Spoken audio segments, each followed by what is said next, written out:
Storm Tracker 6. This is Forecast First, sponsored by Auto Owners Insurance. Simple human sense. Satellite and radar only showing dry and cloudy conditions across our area this evening, with temperatures that are also fairly mild, upper 30s to low 40s. We're at 41 degrees in St. John's, 40 degrees in Lansing, and 37 for our current temperature both in Jackson as well as over in Marshall. But take a look at the temperatures we're already seeing off to our west. Portions of the Upper Peninsula already falling down into the low 20s and upper teens. That's a sign of what we have moving into the forecast in just a few days. Good news is we are still going to be fairly mild overnight tonight. Temperatures only falling down into the low 30s. But as that happens, we're going to start to introduce the chance for snow. 6 News at 6 starts right now. WLNS is here for you with 6 News at 6. Crews scramble to save what they can after a family business is destroyed by fire. It's our top story at 6. Thank you for joining us. I'm Siobhan Klepfer. And I'm Sherry Jones. The fire started around 1:30 this afternoon in Perry, and despite all the smoke and water damage, we're told some items may be salvageable inside. Zach Parise was on the scene. He's here for you now with more. The fire started at Williams Furniture, Kitchen and Bath, just south of downtown Perry. And as soon as first responders got on the scene, they called other departments for help. Heavy smoke was pouring out of the business when they arrived. Because the store sells wood, furniture, and cabinets, unfortunately, there was extra fuel for the fire, and it took crews some time to vent the building. And when they did, some flames began pouring out of the roof, although firefighters were able to keep the flames under control. The fire chief we talked to says some things are salvageable thanks to the quick response, and neighbors say that the Perry community has rallied together in times of need before. We made an immediate attack, knocked down the fire on the inside, and then it was just a matter of chasing through the building. Oh yeah, there's a lot that's salvageable within the building. There's a lot of smoke damage, some fire, quite a bit of extensive fire damage inside, but there is quite a bit that's salvageable. I don't know if you guys remember the tornado that was here a year and a half ago, and the community really came together at that point to support the people whose homes were damaged or who lost things. And I spoke with a man who said that he owns the store. He was too upset to talk on camera, but said that the business has been in his family since the 1980s. As for the fire, no injuries were reported, and no word on what may have sparked it. Back to you. All right, Zach, thank you very much for that. We have an update for you tonight on a double homicide case in Leone Township from over the weekend. The suspect has been identified as Roger Shweda, and he was charged with 2 counts of open murder. Blackman Leone public safety officers were called out for a welfare check just before 2 o'clock Saturday afternoon on the 6900 block of Welch Lake Road. They say they found 1 person dead in the driveway, a 2nd person dead on the property. The victims were a 57-year-old man and a 70-year-old woman. Officials say police in Columbia Township tried to stop a vehicle that had been taken from the scene, leading to a short chase before officers arrested Shweda. We also have an update tonight on a man arrested in Livingston County on Sunday after police said that he fired shots in and around his home. Deputies were called out around noon to the 2000 block of Fisher Court in Osceola Township, and that's just north of Howell. 43-year-old Michael Browner was allegedly standing in his driveway behind his wife's car and firing a gun into the air while she was trying to leave with their children. His wife and children were able to leave the house unharmed, but the man stayed inside the house and fired the gun several more times before agreeing to surrender. He was arrested and now faces 11 charges, including assault with a dangerous weapon, possessing a weapon under the influence, and 4 counts of 4th-degree child abuse. His bond has been set at $500,000. Save our tips, the message from hundreds of Michigan restaurant workers who rallied at the state capitol building today. They gathered to show support for a bill that would add an exception to Michigan's new minimum wage law, allowing restaurants to keep tip systems the way they are. Nick Simon was there. He's here for you now with why workers say they need the tips.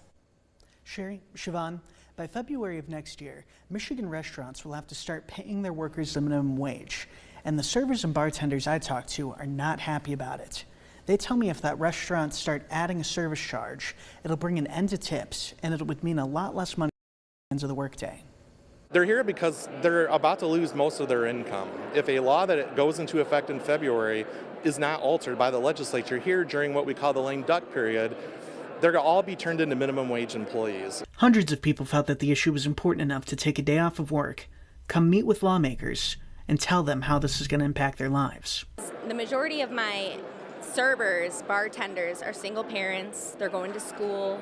They work 25 hours a week, right?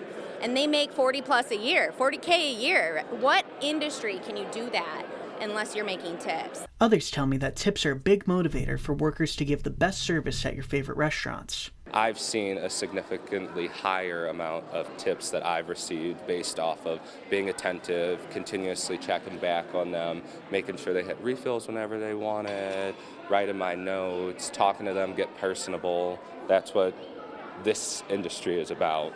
There are other groups in Michigan, like One Fair Wage, that say that the move away from tips is a good thing because people should get paid the same for equal work. But the workers at today's rally say that the opportunity to make what you're worth is more important to them. Yes, it's unequal because if you're not a very good server, you're not going to get tipped very well, which is a motivator to be a good server. We are our own entrepreneurs and we provide these tables with our own services, and everyone's is always going to be different. It's not always the same. It's a fair wage for the people who want it and the people who earn it, and they wouldn't do it if it wasn't. And $15 an hour is just crazy. That's crazy. I would do anything else other than this. Now, today's rally had an added sense of urgency because the deadline is getting close, and there are only a handful of days left for lawmakers to make an impact before the changes take effect next year. But the lame duck agenda is getting busier by the day, and it remains to be seen if lawmakers will get to it in time. Back to you. All right, thank you, Nick. Staying with state politics tonight, Governor Gretchen Whitmer signed several new road safety bills into law today. They're designed to help enforce safety rules in construction sites and around school buses. So 2 of the bills will implement work zone safety cameras at marked points along the road. Supporters of the bill say 23 other states have this technology, and it helps make sure that people slow down and drive safely. 3 other bills will allow school buses to be equipped with cameras that will track drivers who fail to stop. The money from those violations will go to the school districts for transportation safety.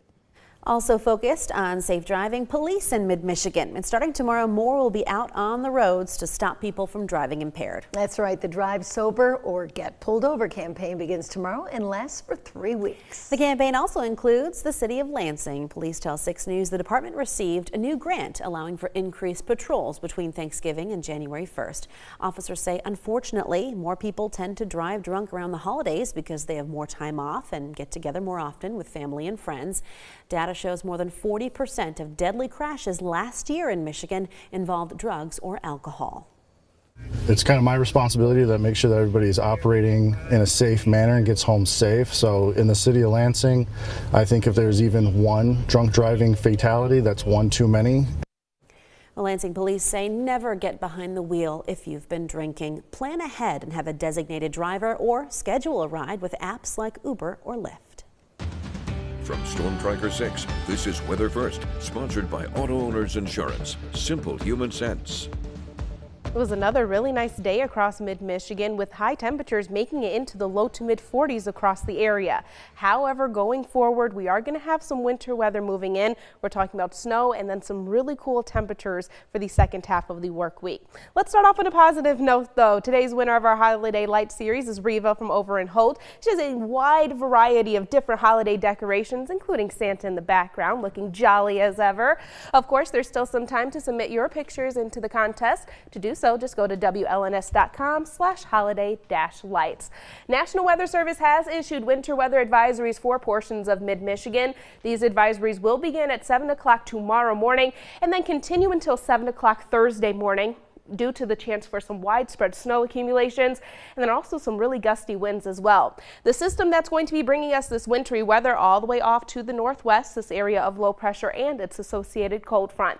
That system will begin to track east, eventually moving through our area overnight tonight, bringing a couple of flurries early tomorrow morning. Now, Wednesday morning, I really don't think we're going to see any significant impacts on the roadways just because these snow flurries are going to be very few, far and in between, and of course our road temperatures at that time really aren't going to allow for any significant accumulations. That snow will begin to pile up, however, Wednesday afternoon and as we move into the evening hours of the day. So impacts to your Wednesday evening commute are going to be expected. And as we start to kick up the winds Thursday morning, we're also going to start to see some really slick conditions on area roadways with a few more bands of lake effect snow. And also Thursday morning, temperatures going to be in the teens. We are looking at the potential for wind chill temperatures below zero at that time.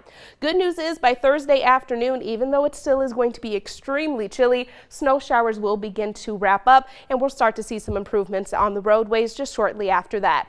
In terms of snowfall accumulations, we're looking at anywhere between 2 to 4 inches across mid-Michigan. Most of the accumulations are going to be off to our west near the lakeshore. Across mid-Michigan right now, though, really not all that bad this evening considering we are now entering into mid-December. We're at 40 degrees for our current temperature in Lansing after a high of 42. Very similar situation in Grand Ledge. A peak wind gust of only 6 miles per hour reported today. Temperatures currently sitting in the low 40s. A live look at the current conditions over in Jackson. 37 degrees, incredibly light winds outside, only at 3 miles per hour coming out of the west. And our final stop in the city of Hillsdale, temperatures currently sitting at 39 degrees. As we go throughout the overnight hours, temperatures falling down into the low 30s. Snow showers will begin to pop up really starting Wednesday afternoon. High temperatures near freezing for Wednesday.